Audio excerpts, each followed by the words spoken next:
আজকে আমি চলে এসেছি একবারে আল্লাহর শ্রেষ্ঠ নিয়ামত। আল্লাহ বলেছে কোরআনে, আমার শ্রেষ্ঠ নিয়ামত হচ্ছে বিশুদ্ধ পানি। তাই আমি আল্লাহর নিয়ামত দিয়ে মুখ ধুচ্ছি। আমরা ঘুম থেকে উঠে আমরা গোসলের জন্য, রান্নার জন্য, সব কাজে আল্লাহর এই যে ফ্রি নিয়ামত, এই নিয়ামতটা আমরা পান করি, আমরা গোসল করি, আমরা সব কাজে এটা ব্যবহার করি।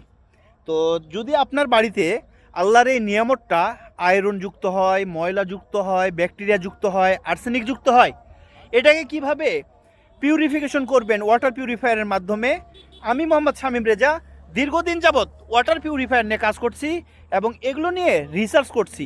আমি বাংলাদেশের প্রত্যেকটি অঞ্চলের পানির গুণগত মান যাচাই করে পরীক্ষা করে আপনার জন্য, আপনার পরিবারের বিশুদ্ধ পানি দেওয়ার জন্য কোন ধরনের প্রযুক্তি প্রয়োজন সেগুলো সাজেস্ট করে আসি।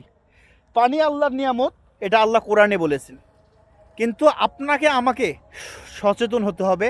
কারণ বাংলাদেশের পানির মান দিন দিন খারাপ হচ্ছে, কলকারখানার বজ্র পড়ছে, কীটনাশক স্প্রে হচ্ছে, বায়ু দূষণ হচ্ছে, শব্দ দূষণ হচ্ছে, এবং বিজ্ঞানীরা বলছে আগামী 30 সালের মধ্যে বাংলাদেশ পানি সংকটের মধ্যে পড়বে।